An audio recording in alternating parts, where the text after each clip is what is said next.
Exercise 13 का ही है। अच्छा 17 का 1 में बोल रहा है क्या, एक्स वाई स्क्वायर के साथ सरल भेद में है एवं y बराबर 2a जब x बराबर a है। तो बोल रहा है क्या, x और y के बीच क्या रिलेशन है, x और y के बीच हमको क्या पूछ रहा है, रिलेशन पूछ रहा है कि x और y के बीच क्या रिलेशन है। इस तरह का सब हम लोग किए हैं। रिलेशन कैसे निकलता है, x और y के बीच अगर रिलेशन पूछ रहा है तो एक ऐसा इक्वेशन दिखेगा जिस इक्वेशन में सिर्फ और सिर्फ x और y दिखे, तभी जाकर के वो रिलेशन कहलाएगा। तो हम लोग करते हैं, देखते हैं कि x, सबसे पहले इस वेरिएशन को हम लोग तोड़ेंगे तो यहाँ से वेरिएशन जब हटेगा तो एक कांस्टेंट आएगा इक्वल टू के साइन के साथ, तो k इंटू वाई स्क्वायर, ये हो गया मेरा क्या, k एक स्थिरांक है, k कांस्टेंट है। तो यहाँ पे अब हम लोग कैसे करेंगे, x इक्वल टू के वाई स्क्वायर हो गया, तो x इक्वल टू के वाई स्क्वायर, ये भी मेरा एक रिलेशन ही है, ये मेरा एक फार्मूला बन गया, यही मेरा एक इक्वेशन बन गया, और यही मेरा x और y के बीच का एक रिलेशन भी है ना। तो x और y के बीच रिलेशन है, लेकिन इस रिलेशन को फुल फिल या कंप्लीट रिलेशन नहीं कहेंगे, क्योंकि x और y के बीच रिलेशन दिखाने का मतलब ये होगा कि उस सम में हमको x y दिखना चाहिए लेकिन कांस्टेंट नहीं दिखना चाहिए, कांस्टेंट टर्म नहीं दिखना चाहिए, मतलब k जो कांस्टेंट टर्म यहाँ पे दिख रहा है ये नहीं दिखना चाहिए। तो k की जगह दिखना क्या चाहिए, k का वैल्यू दिखना चाहिए, k का मान दिखना चाहिए कि k का मान क्या है। अगर हम लोग k का मान निकाल लेंगे और निकाल के यहाँ पे बैठा देंगे, पुटअप कर देंगे, तो जो रिलेशन निकल के आएगा x और y के बीच, वो रिलेशन कहलाएगा x और y का रिलेशन। तो यहाँ पे k का वैल्यू निकलेगा कैसे, तो निकालने के लिए हमको क्लू दे दिया है, यहाँ पे बोल दिया है कि x का वैल्यू a लेकर के और y का वैल्यू 2a लेकर के k का वैल्यू निकालना है। तो यहाँ पे लिखेंगे कि y इक्वल टू 2a एवं x इक्वल टू a बैठाने पर, कहाँ बैठाने पर, इसी इक्वेशन में बैठाने पर। तो x इक्वल टू, यहाँ पे हम लोग चाहे तो इसको इक्वेशन नंबर 1 मान सकते हैं। तो x की जगह पे हम लोग पुटअप कर रहे हैं a, k into y square, तो y की जगह पे वैल्यू पुटअप कर दिए 2a उसका स्क्वायर, तो a equal to k into 2a का स्क्वायर हो जाएगा 4a स्क्वायर। तो जब k का वैल्यू निकालेंगे तो a बाई 4a स्क्वायर हो जाएगा, क्योंकि ये 4a स्क्वायर a यहाँ पे k से इंटू कर रहा था, इधर आ गया तो डिवाइड करेगा, तो यहाँ पे कट जाएगा, एक तो a से एक तो a कटेगा और कट के k इक्वल टू 1/4a बच जाएगा, 4 और a, ये हो गया मेरा k का वैल्यू। अब यही k का वैल्यू जो निकल के आया, k का वैल्यू एक बार जो निकल के आएगा, दोबारा x और y का वैल्यू कुछ पुटअप करेंगे तो क्या k का मान फिर बदल जाएगा, नहीं, k कांस्टेंट है, तो एक बार x और y का वैल्यू को पुटअप करने से k का जो वैल्यू निकल के आया वो वैल्यू x और y के फिर किसी भी वैल्यू के लिए k का वैल्यू यही रहेगा, क्योंकि कांस्टेंट है, k का मान जितना आ गया वही रहेगा। अब k का मान वापस अब इस इक्वेशन में k की जगह पुटअप कर देंगे तो x और y के बीच कंप्लीट रिलेशन दिख जाएगा। तो यहाँ पे लिखेंगे k इक्वल टू 1/4a समीकरण 1 में बैठाने पर, इक्वेशन नंबर 1 में हम लोग इसको वापस बैठा दे रहे, तो x equal to k y square, तो x इक्वल टू k की जगह पे 1/4a इंटू वाई स्क्वायर, तो ये हो जाएगा मेरा क्या, x equal to y square से इसका इंटू होगा तो वाई स्क्वायर से 1 का इंटू होगा तो वाई स्क्वायर बाई 4a। अब यहाँ से क्रॉस इंटू कर देंगे, x के नीचे मान लेते हैं 1 है, तो 1 से वाई स्क्वायर का इंटू होगा तो Y square equal to 4a से x का इंटू करेंगे तो हो जाएगा 4a। यही हो गया मेरा x और y के बीच रिलेशन, यही हो गया मेरा आंसर। मोबाइल या 17 का 2 नंबर क्वेश्चन, 17 का 2, x बोल रहा y के साथ सरल भेद में है, y z के साथ सरल भेद में है और z x के साथ सरल भेद में है। तो बोला तीनों शून्य परिवर्तन स्थिरांक का गुणनफल ज्ञात करो, मतलब बोल रहा है क्या कि तीनों परिवर्तन स्थिरांक का गुणनफल ज्ञात करो। मतलब परिवर्तन स्थिरांक का मतलब क्या, परिवर्तन स्थिरांक का मतलब होता है कि जो हम लोग वेरिएशन के साइन को हटाते हैं और एक कांस्टेंट डालते हैं ना, तो उसी कांस्टेंट को बोला परिवर्तन स्थिरांक, मतलब भेद स्थिरांक। तो कहने का मतलब ये हुआ कि हम लोग जब इस वेरिएशन को तोड़ेंगे तो एक कांस्टेंट आएगा, इस वेरिएशन को भी तोड़ने से एक कांस्टेंट दिखेगा, इस वेरिएशन को भी तोड़ने से कांस्टेंट दिखेगा।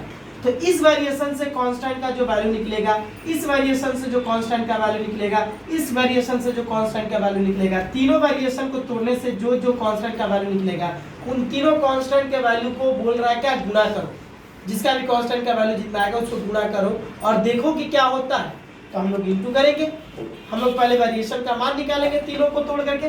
तो यहाँ से x वेरिएशन का साइन हटेगा तो आ जाएगा k, वेरिएशन का साइन को हटाएंगे तो आएगा मेरा कांस्टेंट k, y लिख देंगे k एक स्थिरांक है, यहाँ k is a constant, k स्थिरांक है। तो x इक्वल टू हो गया मेरा ky यहाँ पे दिखा।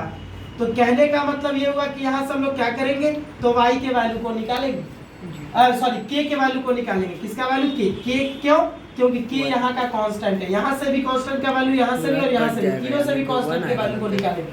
तो यहाँ से k का वैल्यू जो निकल के आएगा वो x बाई y हो जाएगा, क्योंकि y इस तरफ आएगा तो k से इंटू कर रहा तो इधर आकर के डिवाइड करेगा। तो k का वैल्यू फर्स्ट वेरिएशन से इतना आ गया कांस्टेंट का वैल्यू। अब सेकंड वेरिएशन में जाएंगे तो इसको भी जब ब्रेक करेंगे तो वेरिएशन का साइन हटेगा तो एक कांस्टेंट आएगा, इस कांस्टेंट को हम k1 लिख रहे हैं, k1z, और यहाँ पे लिख देंगे कि k1 एक स्थिरांक है, k1 एक कांस्टेंट है। अच्छा, फिर अब क्या करेंगे, यहाँ से भी हम लोग कांस्टेंट के वैल्यू को निकालेंगे सेकेंड वेरिएशन से भी। तो यहाँ का कांस्टेंट है k1, इसका जब वैल्यू निकालेंगे तो z हटेगा, z हट करके बराबर के इस तरफ आएगा। तो यहाँ पे z इंटू कर रहा तो इधर आकर के क्या करेगा, डिवाइड करेगा, तो y बाई z हो गया। अब थर्ड वाले में अब आएंगे तो यहाँ पे क्या करेंगे, इस वेरिएशन को भी जब तोड़ेंगे तो वेरिएशन हटेगा तो एक कांस्टेंट आएगा k2x, यहाँ पे लिख देंगे k2 एक क्या है, स्थिरांक, k2 एक स्थिरांक, k2 इज अ कांस्टेंट। तो यहाँ से जब k2 का वैल्यू निकालेंगे, मतलब थर्ड वाले वेरिएशन को तोड़ करके भी स्थिरांक का मान निकालने जा रहे हैं, क्योंकि तीनों के स्थिरांक को गुणा करना है। तो तीनों वेरिएशन का स्थिरांक कितना है, कांस्टेंट कितना है, ये जानना होगा। तो इसका k2 हो जाएगा मेरा z बाई क्या x, मतलब पता चल गया कि इसका k2 का वैल्यू क्या है, मतलब इसके स्थिरांक का मान क्या है। तो तीनों का स्थिरांक हमको पता चल गया, तीनों का, फर्स्ट वाले का भी, सेकंड वाले का भी, थर्ड वाले का भी। यहाँ पे लिखा जाएगा कि तीनों भेद स्थिरांक का गुणनफल, मतलब the product of variation constant, जितना सारा वेरिएशन का जो कांस्टेंट आया उन तीनों कांस्टेंट के वैल्यू को इंटू करना है। तो पहले वाले वेरिएशन का कांस्टेंट आ गया मेरा क्या, k, इस k का वैल्यू कितना दिख रहा, x बाई वाई। सेकेंड वाले का स्थिरांक का मान y बाई z, थर्ड वाले के स्थिरांक का मान z बाई x। अब ये देखेंगे x से x कट गया, y से y कट जाएगा, z से z कट जाएगा, तो क्या कट के 0 हो गया, 1 हुआ। तो तीनों भेद स्थिरांक का गुणनफल क्या है, 1 है। ये हो गया मेरा आंसर। क्वेश्चन नंबर 17 का 3 बोल रहा है क्या, x y के साथ विलोम भेद में है, फिर y z के साथ विलोम भेद में है। तो x z के साथ सरल अनुपात में है या व्युत्क्रम है, ज्ञात करें। मतलब बोल रहा है क्या कि x y के साथ सरल भेद में और y z के साथ सरल भेद में है।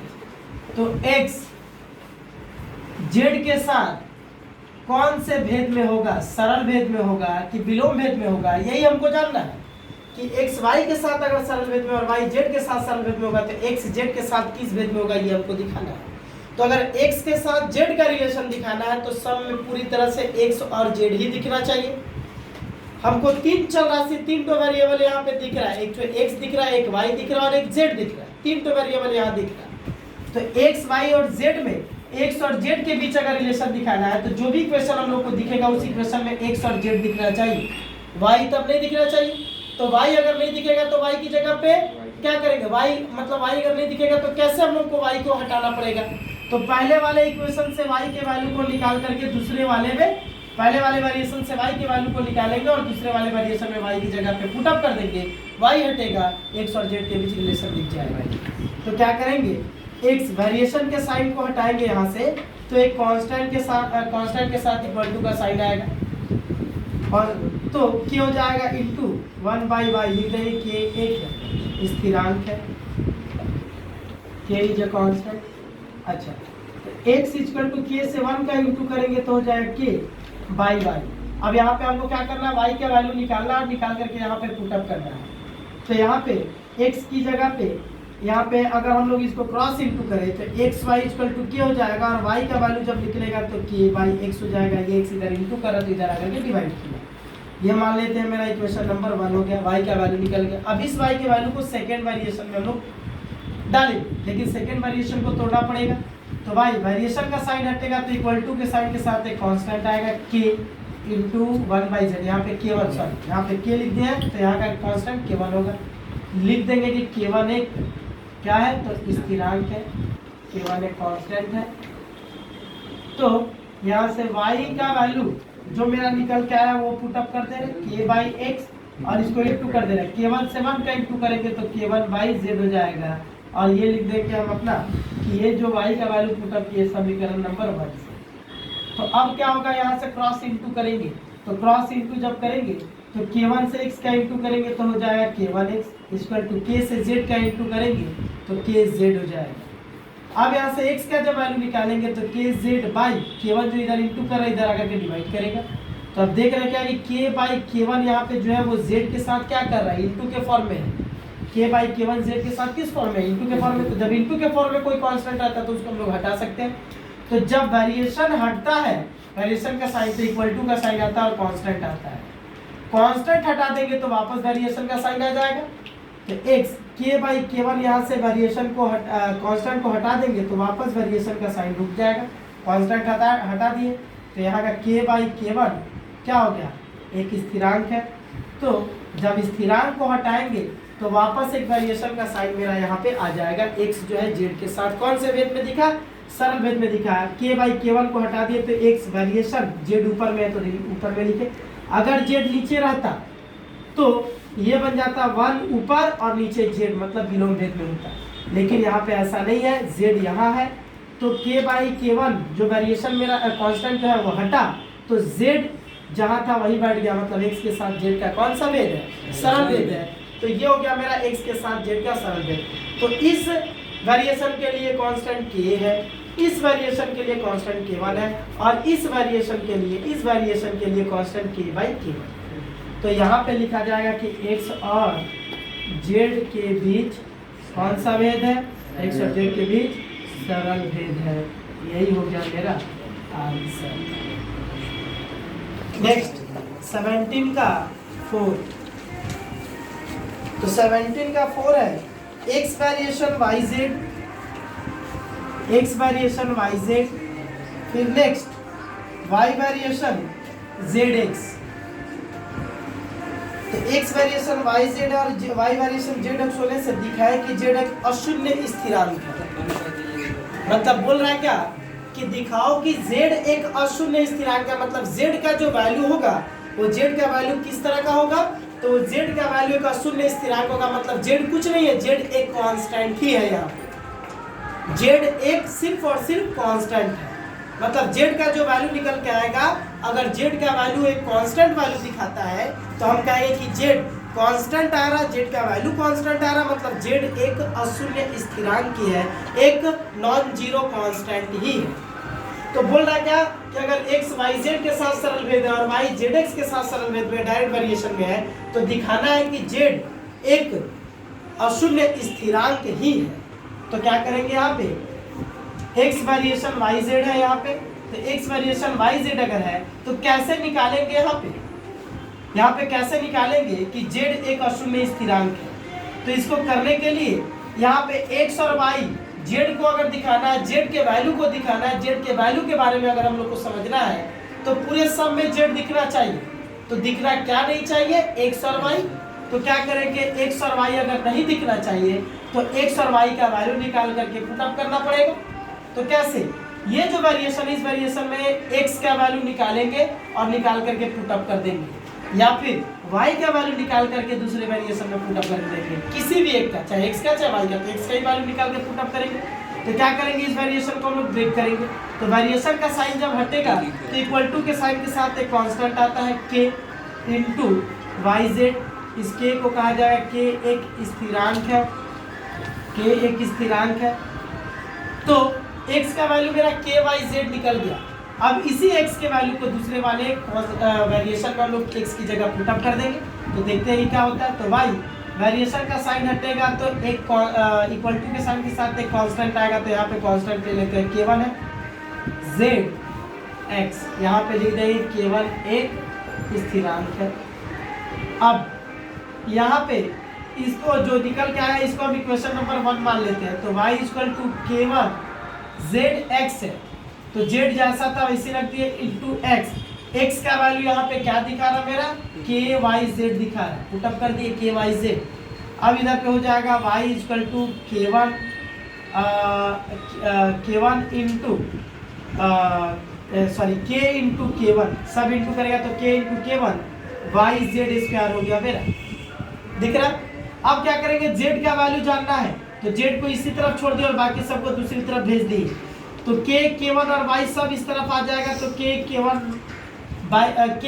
y इस तरफ इंटू कर रहा z² के साथ, तो इधर आकर के डिवाइड करेगा और y कट गया, कटने के बाद 1 k1 बचा इक्वल टू z²। जब z का वैल्यू यहाँ से निकालेंगे तो इस तरफ का क्या निकलेगा मेरा, k1 का रूट निकलेगा।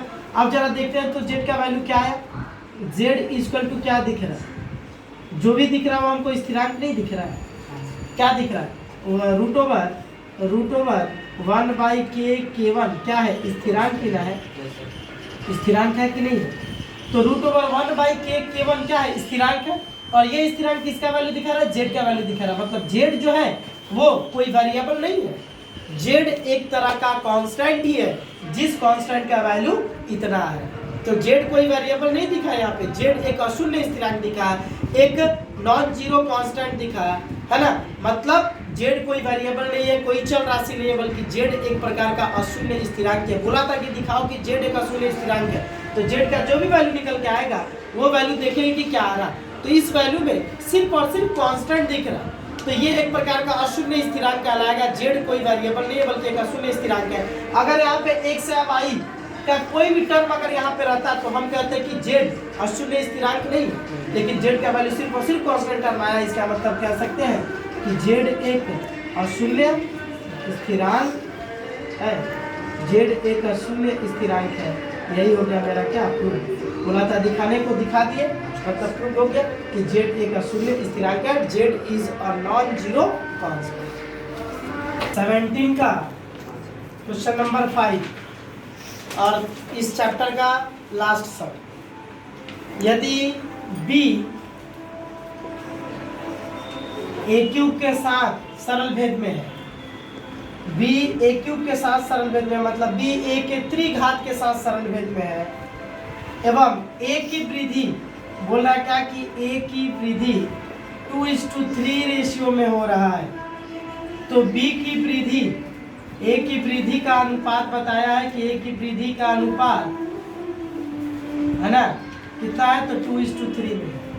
तो a की वृद्धि अगर 2:3 में हो रहा है तो b की वृद्धि का अनुपात क्या है ना, मतलब b की वृद्धि किस अनुपात में हो रही है, a की वृद्धि का अनुपात 2:3 है, तो b की वृद्धि का अनुपात क्या होगा, b किस अनुपात में वृद्धि करेगा, तो b किस अनुपात में वृद्धि करेगा मतलब क्या हुआ, इसका मतलब क्या हुआ, इस क्वेश्चन का मतलब क्या हुआ, यहाँ पे b a³ के साथ सरल भेद में है ना, a के वैल्यू के ऊपर b का वैल्यू डिपेंड कर रहा है, a का वैल्यू जिस हिसाब से बढ़ेगा b का वैल्यू भी उसी हिसाब से बढ़ेगा, लेकिन उस हिसाब से नहीं बल्कि उसके ट्रिपल घात के अनुसार बढ़ेगा।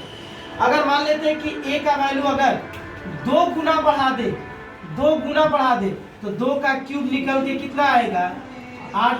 अगर a का वैल्यू 2 गुना बढ़ा देते हैं तो b का वैल्यू 8 गुना बढ़ेगा। अगर a का वैल्यू हम 3 गुना बढ़ा दे तो 3 का क्यूब निकल के, क्यूब है ना, तो 3 का क्यूब निकल के आ जाएगा 27। मतलब अगर a का वैल्यू 2 गुना बढ़ाएंगे तो b का वैल्यू 8 गुना बढ़ेगा, ये a के वैल्यू को बताएगा तो ये b के वैल्यू को बताएगा। और अगर a के वैल्यू को 3 गुना बढ़ाएंगे तो b का वैल्यू 27 गुना बढ़ जाएगा। आई बात समझ में, तो यहाँ पे बोल रहा है क्या कि अगर a की वृद्धि का अनुपात 2:3 है तो b की वृद्धि का अनुपात क्या होगा, मतलब जब a का वैल्यू एक बार 2 लेकर के देख रहा है, a का वैल्यू जब 2 करके देखा तो उस समय जाहिर सी बात अभी हम बताया कि a के वैल्यू के ऊपर b का वैल्यू डिपेंड कर रहा है। जब एक बार a का वैल्यू 2 था तो उस हिसाब से b का वैल्यू कुछ ना कुछ तो होगा, फिर जब दोबारा a का वैल्यू जब 3 रहा तो उस हिसाब से b का वैल्यू कुछ ना कुछ तो दिखेगा। तो एक बार a का वैल्यू 2 के हिसाब से b का वैल्यू जितना होगा, एक बार a का वैल्यू 3 के हिसाब से b का वैल्यू जितना होगा, तो b का वैल्यू 2 के हिसाब से और फिर b का वैल्यू a के वैल्यू के 3 के हिसाब से जितना निकल के आएगा उसी का अनुपात हमको निकालना है। आई बात समझ में? a के वैल्यू के ऊपर b का वैल्यू डिपेंड कर रहा है। एक बार a का वैल्यू अगर 2 है तो a की जगह अगर 2 पुटअप किया जाएगा तो b का एक नया वैल्यू दिखेगा। फिर जब a का वैल्यू जब 3 पुटअप किया जाएगा तो b का फिर से एक नया वैल्यू दिखेगा। तो b का जो वैल्यू दिखेगा 2 के हिसाब से, फिर b का फिर एक और वैल्यू दिखेगा 3 के हिसाब से, तो b का वैल्यू 2 के हिसाब से और b का वैल्यू फिर 3 के हिसाब से जो निकल के आएगा उस दोनों का रेशियो क्या होगा, यही हम लोग को निकालना है। तो सबसे पहले यहाँ पे a के मान के अनुसार b का मान निकालेंगे, a की वृद्धि के अनुसार b की वृद्धि को निकालेंगे कि अगर a का वैल्यू इतना होगा तो b का वैल्यू क्या होगा, फिर a का वैल्यू अगर इतना रखा जाएगा तो b का वैल्यू क्या होगा। दो वैल्यू को हमको निकालना पड़ेगा, एक बार a के वैल्यू को 2 के हिसाब से, फिर a के वैल्यू को 3 के हिसाब से। तो a का वैल्यू 2 के हिसाब से पुटअप होकर के b का जो वैल्यू दिखेगा, फिर a का वैल्यू 3 के हिसाब से निकल के b का वैल्यू जो दिखेगा, उन दोनों का रेशियो पूछ रहा है। तो हम क्या करेंगे यहाँ पे, सबसे पहले ये जो अनुपात है, ये अनुपात मान नहीं है, ये अनुपात कोई एग्जैक्ट वैल्यू नहीं होता है। a का वृद्धि का अनुपात 2:3 दे दिया तो 2:3 का मतलब a का वैल्यू 2 और a का वैल्यू 3, ऐसा नहीं है। आई बात समझ में? ये एक अनुपात है, अनुपात को हम जस्ट एक सजेशन मान सकते हैं। इस अनुपात को सहारा बना करके हम लोग वैल्यू को समझेंगे कि a का वैल्यू कितना, b का वैल्यू कितना बढ़ाया गया तो a का वैल्यू कितना और कितना से कितना बढ़ाया गया तो b का वैल्यू कितना से कितना होगा। तो यहाँ पे सबसे पहले a का दोनों वैल्यू को 2 के हिसाब से और 3 के हिसाब से हम लोग a का दोनों वैल्यू को हम लोग पहले जानेंगे कि a का वैल्यू क्या है। तो मान लेंगे, माना a का प्रथम मान 2x मान लिए, तो a का द्वितीय मान कितना होगा 3x, मतलब अनुपात को ही सहारा बना के मान लिए। एक बार मान लेते हैं कि a का मान 2x है और फिर a का मान दूसरा 3x है, मतलब एक बार a का मान 2x लेकर के b का एक नया मान निकलेगा। फिर a का है ना, a का एक नया मान जब 3x होगा तो उस हिसाब से b का जो नया मान निकलेगा उसका अनुपात निकालना है। तो a का मान जब पुटअप होगा तो b का मान निकलेगा, a का मान जब ये पुटअप होगा तो b का एक मान दिखेगा, फिर a का मान जब ये पुटअप होगा तो b का एक और मान दिखेगा। तो उन दोनों मानों का रेशियो हमको निकालना है। a का वृद्धि अगर इस अनुपात में हो रहा तो b का वृद्धि किस अनुपात में होगा, यही जानना है। तो a का वृद्धि अगर इस रेशियो में हो रहा तो b का भी वृद्धि इसी रेशियो के हिसाब से कितना होगा, ये जानना है। तो इस रेशियो को हम लोग क्या कर लिए, सहारा बना लिए, सहारा बना के मान लिए कि a का जब ये वैल्यू पुटअप करेंगे तो b का एक वैल्यू क्या दिखेगा, फिर a का जब ये वाला वैल्यू पुटअप करेंगे तो b का वैल्यू क्या दिखेगा। तो इस रेशियो के अनुसार b का दो वैल्यू निकल गया मेरा। अब वो b का वैल्यू का रेशियो निकाल देंगे तो पता चल जाएगा कि अगर a की वृद्धि इस अनुपात में हो रही है तो b की वृद्धि किस अनुपात में होगी। तो यहाँ पे लिखा जाएगा, तो क्या करेंगे यहाँ पे, इस b वेरिएशन a क्यूब को पहले हम लोग तोड़ देंगे। तो b वेरिएशन का साइन हटेगा तो एक कांस्टेंट आएगा k, फिर a क्यूब, तो यहाँ पे लिख देंगे कि k एक कांस्टेंट है, k एक स्थिरांक है, k इज अ कांस्टेंट। अब यहाँ पे यही मेरा एक रिलेशन है, यही इक्वेशन है, यही मेरा फार्मूला है जिसमें बारी बारी a के वैल्यू को पुटअप करेंगे और b का वैल्यू निकलेगा बारी बारी। तो क्या हो जाएगा, यहाँ पे लिखेंगे कि a बराबर 2x होने पर इसका मान क्या निकलेगा, जरा देखते हैं b का मान। तो b बराबर k इंटू a का मान हो गया मेरा 2x, वो पुटअप कर दिए, उसके ऊपर क्यूब, तो b इक्वल टू क्या हो जाएगा, k इंटू 2x का क्यूब निकल के आएगा 8x क्यूब, ये हो जाएगा b का वैल्यू। फिर a इक्वल टू a का वैल्यू जब 2x हो रहा तो उस हिसाब से b का वैल्यू क्या निकल के आया ये। फिर अब a का वैल्यू जब 3x रख रहा है तो उस हिसाब से b का वैल्यू क्या आएगा, तो a का वैल्यू इसके हिसाब से, फिर a का वैल्यू इसके हिसाब से, दो वैल्यू दिखेगा तो पता चल जाएगा कि a का वैल्यू अगर इस हिसाब से चेंज हो रहा है तो b का वैल्यू किस हिसाब से चेंज होगा। उसके बाद उसका रेशियो यहाँ पे लिखेंगे, a बराबर 3x होने पर क्या होगा, तो b equal to k a cube, यही में इसी में बारी बारी वैल्यू को पुटअप करके b का नया नया मान निकालेंगे। तो b equal to k into a का वैल्यू हो जाएगा 3x, उसके ऊपर क्यूब, तो b equal to k into ये टू करके हो जाएगा 27x क्यूब। तो अब लिखेंगे कि b की वृद्धि का अनुपात। ए की वृद्धि 2:3 है, तो बी की वृद्धि किस अनुपात में होगी? तो बी की वृद्धि का अनुपात, तो एक बार ए का मान इसके अनुसार बी का मान यह आया, फिर ए का मान इसके अनुसार बी का मान यह आया, मतलब दो तो बी का मान दिख गया ए की वृद्धि के अनुसार, तो ए की वृद्धि के अनुसार बी का दो तो मान दिख गया। अभी इन दोनों मानों का अनुपात निकालना है, तो k into 8x³ is to k into 27 x³ से x³ कट जाएगा, k से k कट जाएगा, ये हो जाएगा 8:27 आंसर। मतलब बी की वृद्धि का अनुपात ये होगा आंसर।